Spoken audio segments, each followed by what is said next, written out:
Hello everyone, my name is Jose Luis Benjamin Cronford Gutierrez, and this is task 1 of English 5, and it's called Let's Turn the Spotlight on You. ¡Ay caramba!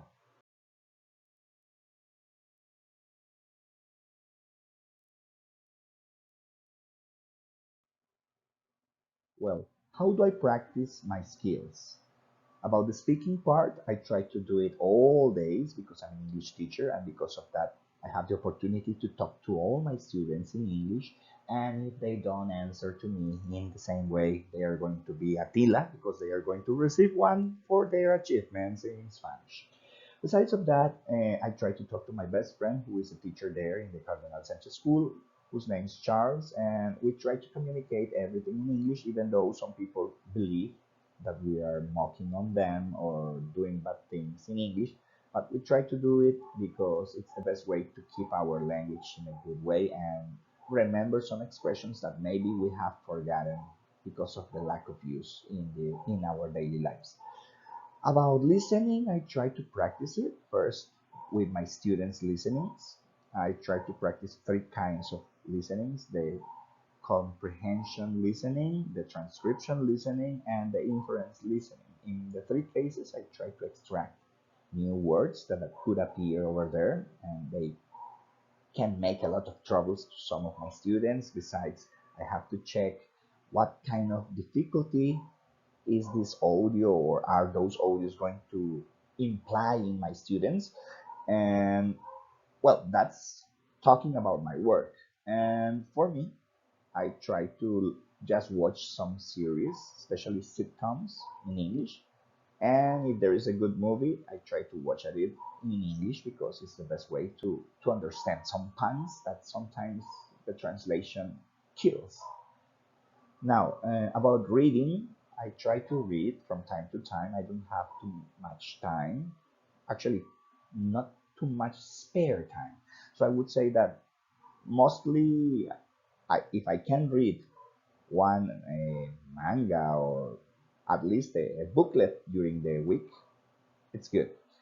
Um, I try to extract the new vocabulary and new expressions that could appear there. From time to time, I try to read some classical novel or some classical, well, something like that. You know what I mean? Something old, but at the same time that could be interesting to me.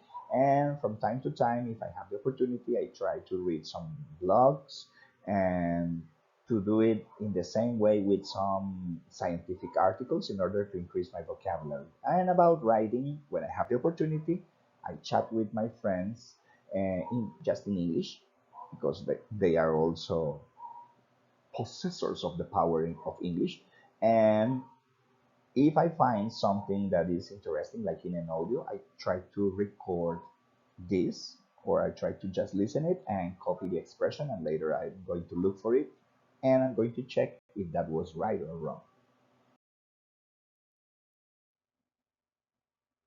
Well, the benefits that these activities have brought to me in my life, especially for speaking, I would say they have made me improve my skills, even though I had had some skills, but it's not the same when you have to do something about something that you like or something that you know.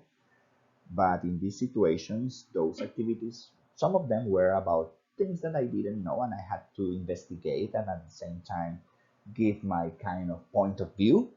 And because of that, it helped me to interact better in this situation.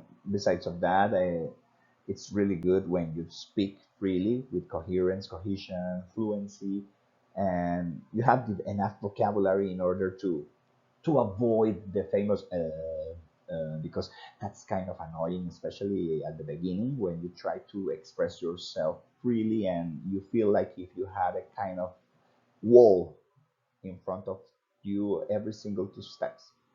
So I would say that that's the most important is like to have the ability to be free and express what you want without overthinking. Now, talking about reading, I would say that I have learned a lot of new words, expressions from scientific kind of newspapers or articles, also about economics and about other things that I find interesting.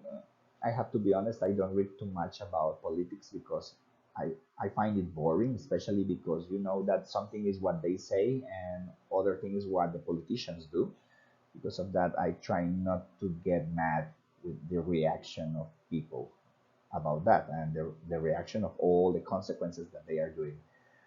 Um, I have learned a lot of new expressions, vocabulary, and I would say that I can understand better some advanced texts which have been made by advanced people or for specialized people. So that's the main thing.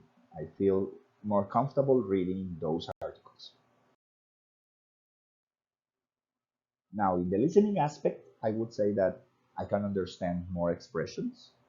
I have earned a lot of experience talking in English, and besides of that, because the interaction that I have had with the tutor and some other people around the world, I could say that I understand a lot of people. Well, with some little exceptions. For example, it's quite difficult to understand to an Irish person or to a Scottish one because they have a really remarkable accent and their expressions are really heavy. So, in simple words, the benefits of having good listening or having practices in English in a listening part is that I have improved a lot of my expressions, my vocabulary. I can understand a lot of things. I would say about 90% of what is told in movies, series, and other things.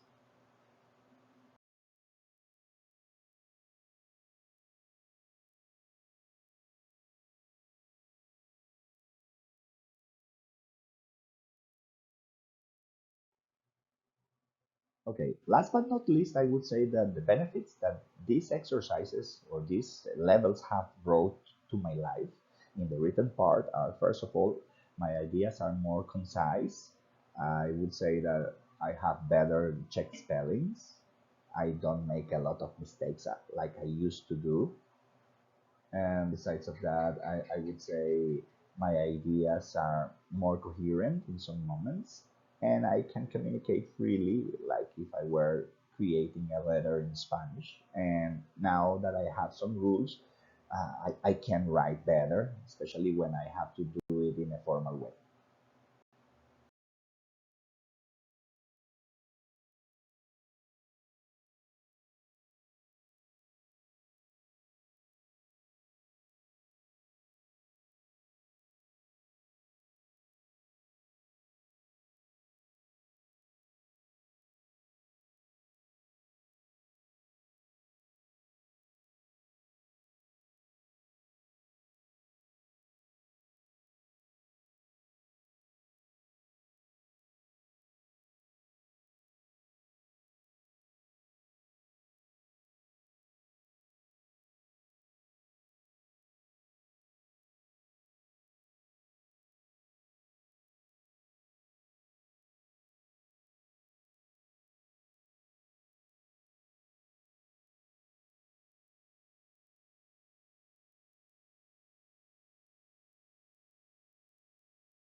Okay, how much time do I dedicate a week to practice my English skills?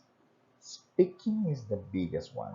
I would say it has a lot of time, around 20 to 25 hours a week when I'm working, because I try to talk everything in English to my students and they have to communicate in the same way. Otherwise, they will have a big prize. That's a kind of joke. I have to be honest. I'm not going to punish them, but they are not going to have a reward for talking in Spanish. Now, talking about listening, If it's my time, my spare time, I would say 2 hours in which I can watch a video or at least a sitcoms chapter. But from time to time, I don't have time weekly, but I try to at least 1 hour a week. The same with reading and listening. Those activities, I do them during my task, during my shift over there. But it's kind of difficult to have free time when you have to work so much. But let's say that each one has their own particular hour for being like studied in my free time.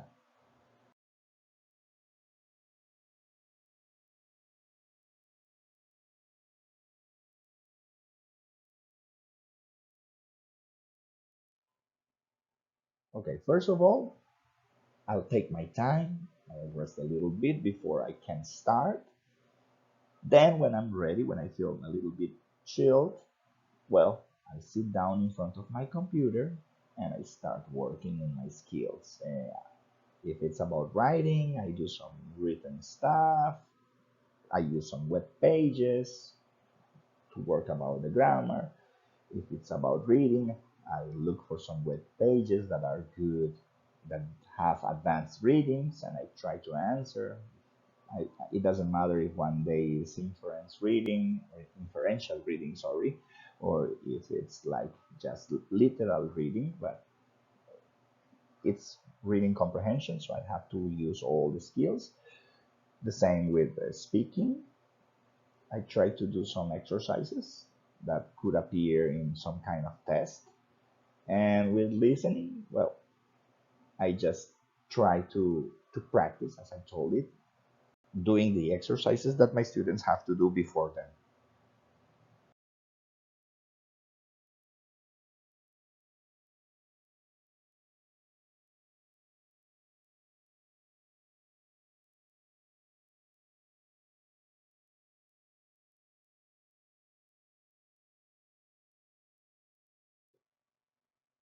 Okay, what kind of activities do I engage in order to learn grammar? The most common and the easiest way that I do is searching for some information or some, at the same time, some web pages on the internet, and I do the exercises that appear over there. In that way, I improve my stuff. I remember or refresh some old concepts that maybe were forgotten. And besides of that, I keep busy and I do it in the best way for answering to my students when they have some questions.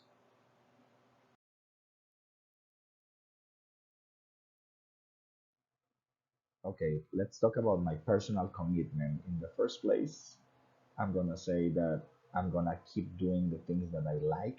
And one of the things that I like is learning and at the same time teaching. And I'm going to do it in my own way, as you notice it. Secondly, the most important thing for me is to try to give my best, do everything that I can without having a lot of ego, if you know what I mean. I'm gonna try to be funny and at the same time to be responsible and give my maximum effort, because you could be funny, but it's not because you want it, it's just because it's a way of, like a curtain trying to hide something. No, I'm doing it in this way because it's my way of thinking. Besides of that, I'm gonna try to improve all my skills and I'm gonna try to be in a higher level if I can. I would love to be in C1, but I'm not sure. I've been B2 several times. There was once that I was almost C1, but I couldn't achieve that maximum goal. So I'm gonna try to do it again.